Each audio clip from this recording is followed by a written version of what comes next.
18世紀前半のフランス、ブルボン朝の最盛期ともいえるこの時代に、ポーランド王の娘でありながらフランス王妃の座についた女性がいた。彼女の名はマリー・レクザンスカ。ルイ15世の王妃として43年もの長期にわたりベルサイユ宮殿に君臨し、王妃としてはフランス史上最長の在位を誇る。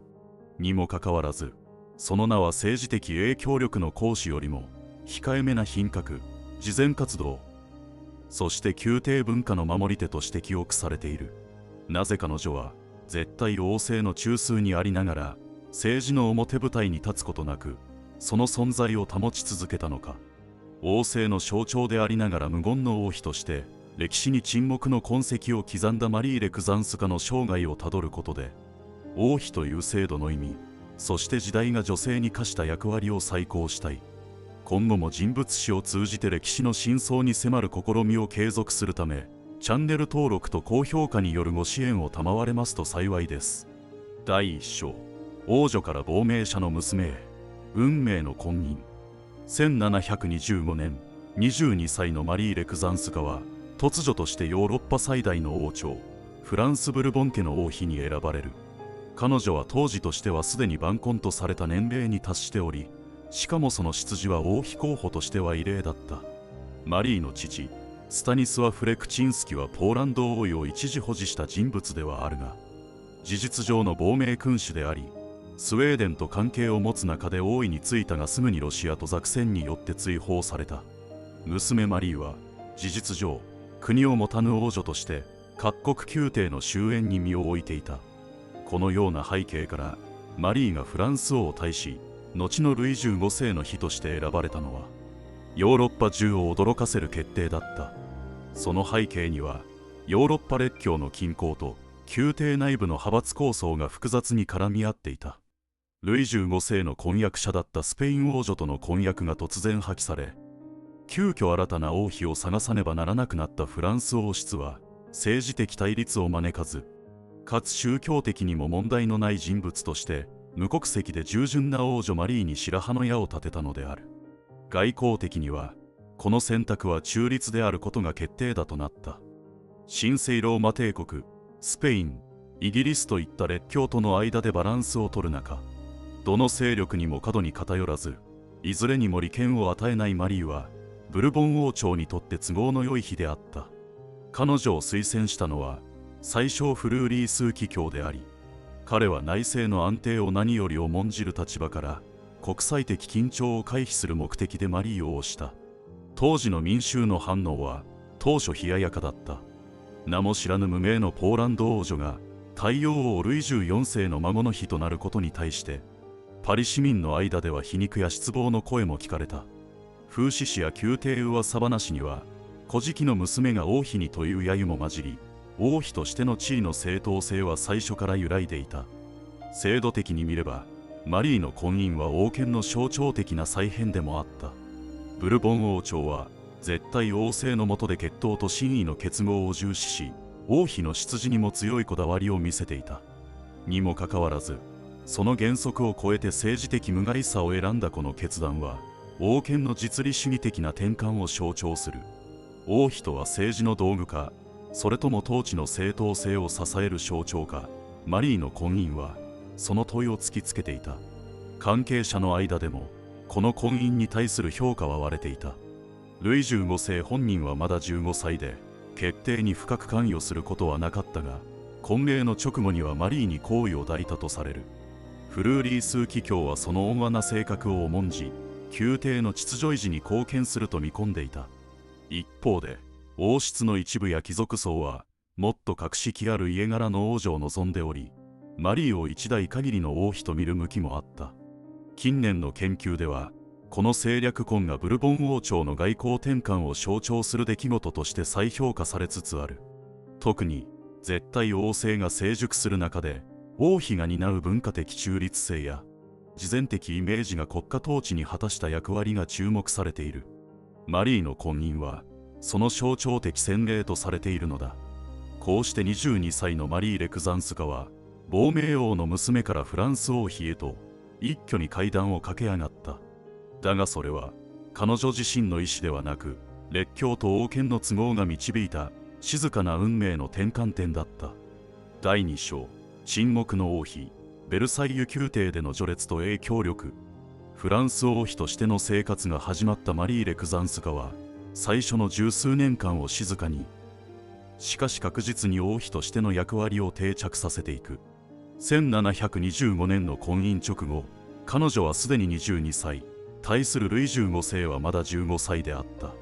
この年齢差は、当初こそ宮廷の噂の種になったが、結果として彼女は抱擁する大人の女性として、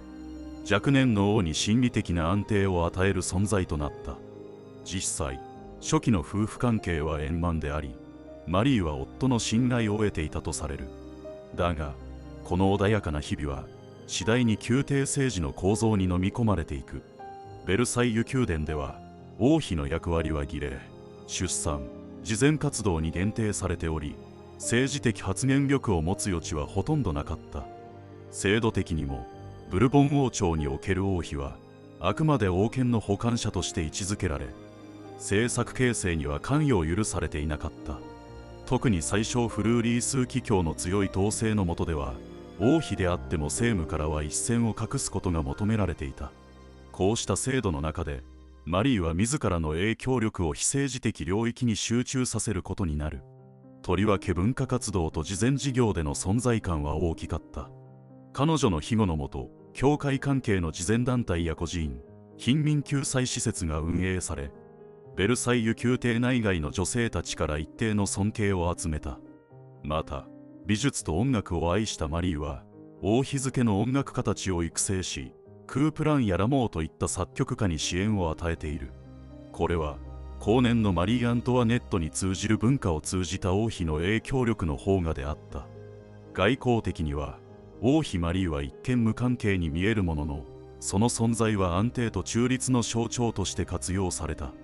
例えばオーストリア系商戦争前や、諸国との交渉が緊張を増す中、フランス宮廷が外に示す家庭的秩序として、マリーの穏やかなイメージはしばしば強調された。王妃が政治的に動かないこと自体が、ブルボン体制の安定性を示す装置として機能していたのである。世論においても、マリーは模範的な王妃として肯定的に受け止められた。ベルサイユのスキャンダルに満ちた空気の中で、スキャンダルを一切起こさず、夫に忠実で、信仰心厚い王妃の姿は、聖母的イメージと重ねられ、教会関係者からも高く評価された。宮廷詩や肖像画では、彼女は常につつましやかな女性として描かれ、民衆向けの王室プロパガンダにおいても重要な存在だった。その一方で、宮廷内ではそのつつましさが逆に軽視の対象ともなっていた。マリーが政治に関わらないことを好機とみなした貴族たちは、国政の実権を自らの派閥に引き寄せ、王妃を象徴的存在へと追いやった。特にルイ15世の成長とともに、王妃の影響力は家庭内に限定されていき、夫の愛情も次第に冷めていった。だがマリーは、その変化に表立って抵抗することなく、沈黙を守り続けた。当時の王政構造において、王妃は王の私的空間と国家の公共性の狭間で役割を求められる存在だった。マリー・レクザンスカは、その制度的矛盾の中で、あえて無言の影響力を体現した稀有な王妃である。彼女の存在が王政を支えたとすれば、それは命令や介入ではなく、沈黙と秩序によってであった。歴史学では、長らくマリーは存在感の薄い王妃として片付けられてきたが、近年では彼女が果たした象徴としての統治的役割に注目が集まりつつある。政治的発言を控えることそのものが、ブルボン朝の安定と継続性の象徴となり、絶対王政の制度維持に資したという視点である。第3章、愛称の時代、ポンパドゥール夫人と共存する王妃。1737年、マリー・レクザンスカが34歳の時、フランス王ルイ15世は公然と王妃以外の女性たちに関心を持ち始める。王妃との間に10人もの子を設けた後、王の関心は次第に家庭からはぐれ、享楽的な生活へと傾いていった。とりわけ1745年に登場したポンパドゥール夫人、ジャンヌ・アントワネット・ポワソンは、ルイ15世の側近として政治文化に深く関与し、王政における愛称の地位を制度的に確立させた存在である。この転換点はマリーの宮廷内での位置づけを大きく変えた。愛称の登場により王妃の役割はもはや王の伴侶ではなく、宮廷の形式的女主人として限定されるようになった。制度的にもポンパドゥール夫人には独自の部屋、側近、執務空間が与えられ、国王との関係において実質的な相談役として機能することとなった。こうして王妃マリーは政治的にも家庭的にも影響力を縮小され、影の王妃としての静かな存在へと移行していったのである。興味深いのは、この極めて屈辱的ともいえる状況において、マリーが表立った対立や不満の言動を一切示さなかったことである。当時の宮廷証言や書簡によれば、マリーはポンパドゥール夫人に対して冷淡ながらも公然と敵意を見せることはなく、表向きには王妃としての威厳を保ち続けた。彼女は王宮の儀礼と慈善活動に専念し、文化庇護と宗教行為を通じて宮廷外の人々とのつながりを強化していく。宮廷における関係者の評価は分かれた。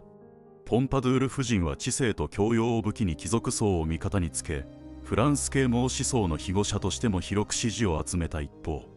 マリーは旧来の徳目の体現者として教会関係者や保守層からの尊敬を維持した。特に宗教界ではマリーの敬虔さと慈善活動が高く評価され、王妃が堕落した宮廷道徳の中で最後の徳の砦として機能しているとの認識が広がっていた。外交的にもこの三者関係はヨーロッパ諸国の王室外交に奇妙な影響を及ぼした。特にオーストリアのマリア・テレジアはポンパドゥール夫人との接触を通じてルイ15世との接近を図る一方、マリー王妃を秩序ある宮廷の象徴として敬意を表していた。王妃と愛称という対照的な女性たちが各国の外交戦略の中で象徴的存在として並列されるという異例の事態が出現したのである。当時の世論は王の奔放な私生活に対して皮肉や風刺を投げかけながらも、王妃マリーには同情的であった。特に王の愛称遍歴が顕著になるにつれ、民衆の間ではマリーを裏切られた制裁として見る視点が強まった。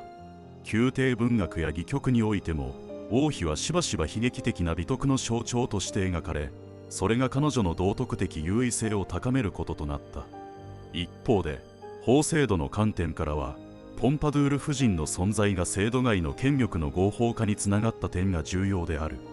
ブルボン王朝において愛称が王妃を凌駕する影響力を持つことは前例がなく、これは絶対王政下における王権の私的化という側面を如実に示している。マリー・レクザンスカの沈黙はこの変質に対する最も静かな、そして深い批評であった。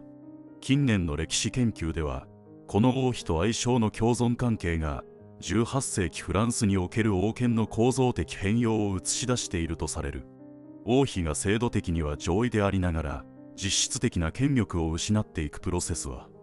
ブルボン朝の絶対王政が形式と実質の乖離を抱え込んでいたことを象徴している。マリーはこの時代的矛盾のただ中に沈黙と品位で応答した数少ない存在だった。第4章、沈黙の威厳。晩年の王妃と王政の黄昏。1764年、ポンパドゥール夫人がこの世を去った時、マリー・レクザンスカはすでに59歳となっていた。王宮内で彼女を超える在位の長さを誇る女性はおらず、形式的には宮廷の第一女性としての地位を保持していたが、その存在はもはや政治的には何ら影響を持たないものとなっていた。しかし、この空白にも似た立場において、マリーは新たな象徴的役割を静かに果たしていく。すなわち、老齢と品位によって王政の秩序と伝統を体現する、言葉を超えた王妃の姿である。ポンパドゥール夫人の死によって、王宮の権力バランスは一時的に空白を迎えたが、ルイ15世はすぐに新たな愛称、デュバリー夫人を迎え入れる。しかしこの新愛称の登場と対照的に、王妃マリーの立場はむしろ安定していった。王の私的生活への世論の批判が強まる中で、マリーは古き良き王妃の象徴として民衆と保守的宮廷人の支持を回復しつつあった。特に制度面から見ると、晩年のマリーは王妃職の形式的価値の最後の体現者とされている。絶対王政の中で王妃とは血統、儀礼、信仰の統合点であり、その存在は王政の宗教的正当性を担保する機能を持っていた。マリーの厳格な敬虔さ、毎朝のミサへの出席、そして宮廷内での厳格な生活態度は、まさにこの王妃像を忠実に体現していた。法体系から照らせば、彼女は行動しないことによって制度を守る稀有な存在であった。晩年、彼女が積極的に関わったのは主に慈善活動である。とりわけ病院養育院の支援、王立福祉施設への寄付などは続けられ、彼女の名を冠した施療院も創設された。こうした活動を通じて、宮廷とは異なる次元での王妃の徳が浸透していく。この頃のマリーには、もはや政治的野心も、宮廷内での派閥争いへの関心も見られなかった。ただ、長い沈黙の中に、一貫した品位と信仰だけが残されていた。当時の証言の中には、マリーに対する宮廷内外の見方の変化が現れている。初期には軽視されていた彼女も、晩年にはマダム・レクジンスカとして、王政の良識を象徴する人物として尊敬されるようになっていた。特にルイ15世の退廃的な生活が批判の的となる中で、王妃の品格は比較の対象としてますます際立っていった。宮廷が形による晩年の肖像画も、かつての華やかさではなく、荘厳な静けさと宗教的威厳を強調するものへと変化している。また、この時期のマリーの存在は、諸外国の宮廷でも一定の象徴性を帯びていた。オーストリアやプロイセン、さらにはスペインの王宮でも、信仰と秩序の象徴として言及されることがあり、彼女の穏やかな存在は外交的緊張とは無縁の、いわば道徳的干渉剤としての機能を果たしていたのである。近年の史料解釈では、このマリー晩年の沈黙が、実は王権と社会の乖離を浮き彫りにする無言の批判であったという見方が出ている。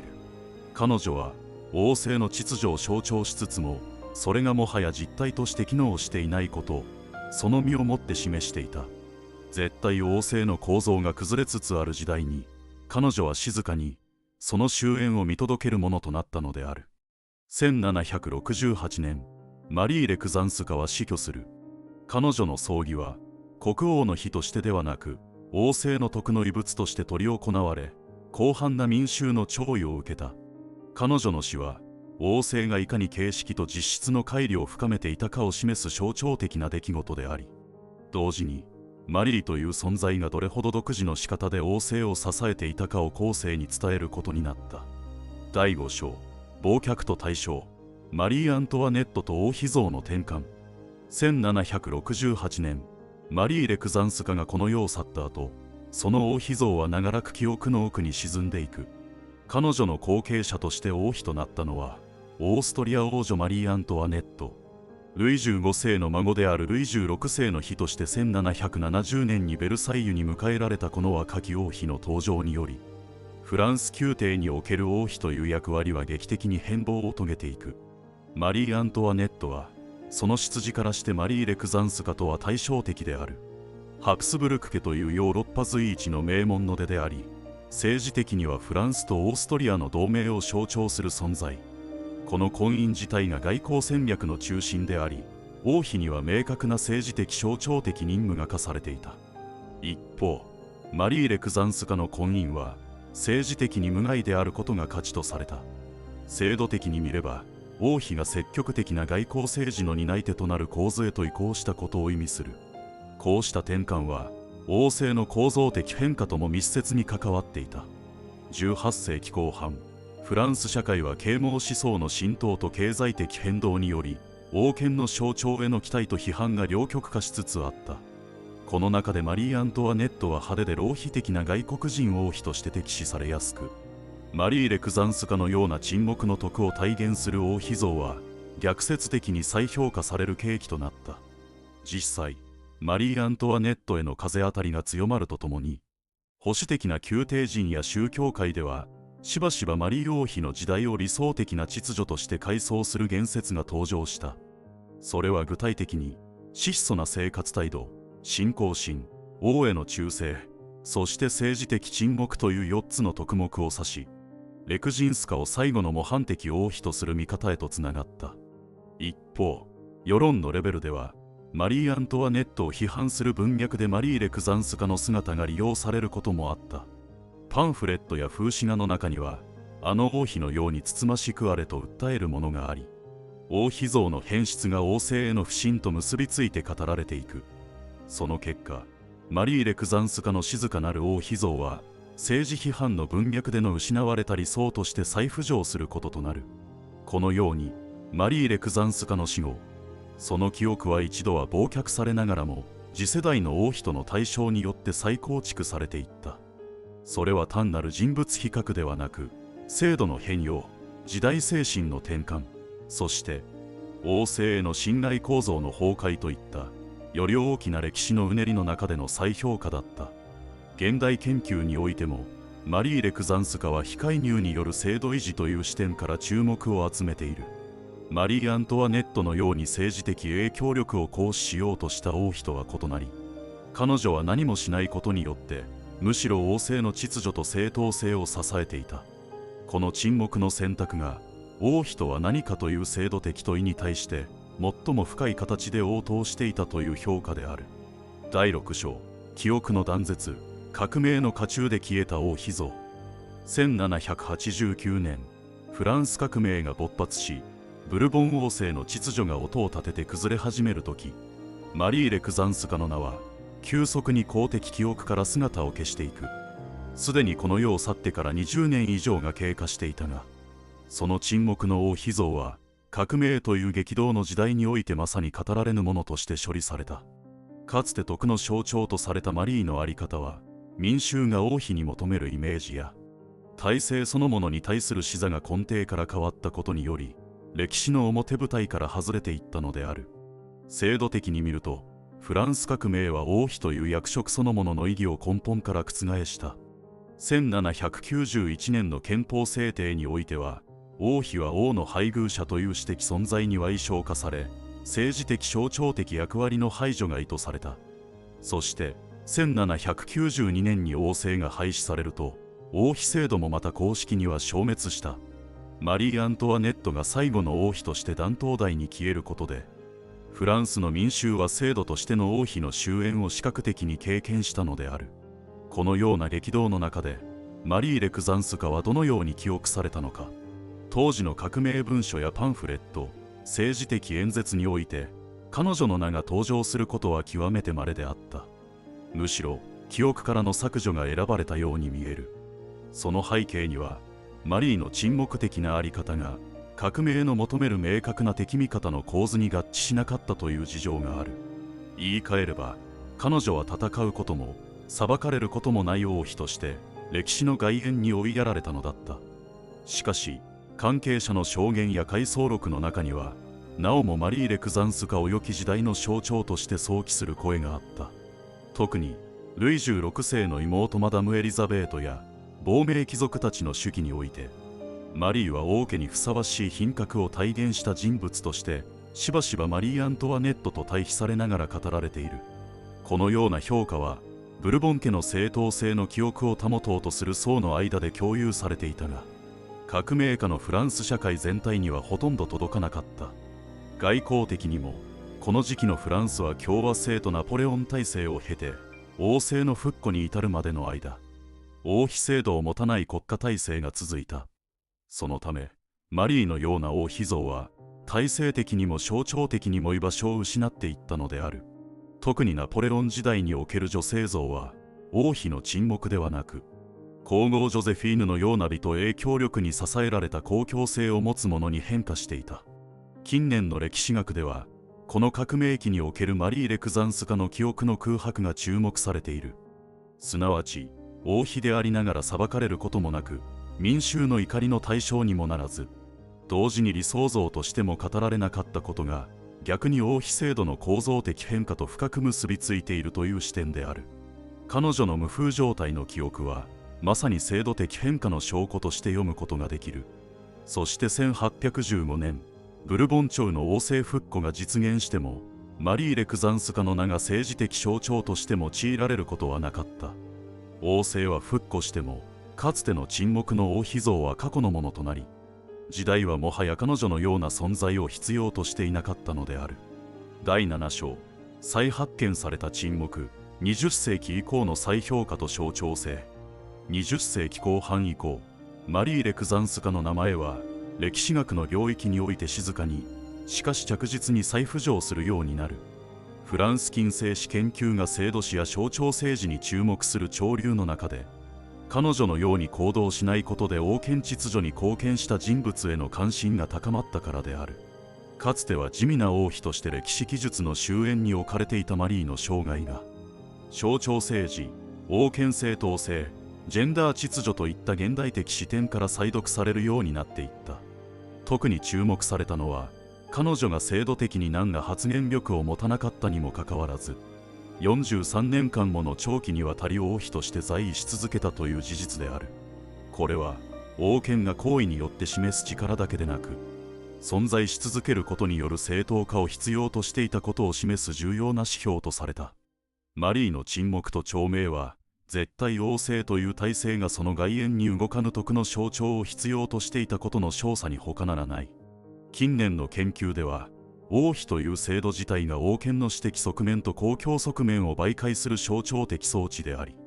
マリー・レクザンスカはその最も純化された形として機能していたと評価されている。彼女が直接的に政治を動かすことはなかったが、その動かなさがむしろ制度全体の秩序を保障していたという逆説的理解である。すなわち、マリーは制度の無言の骨格として機能していたのだ。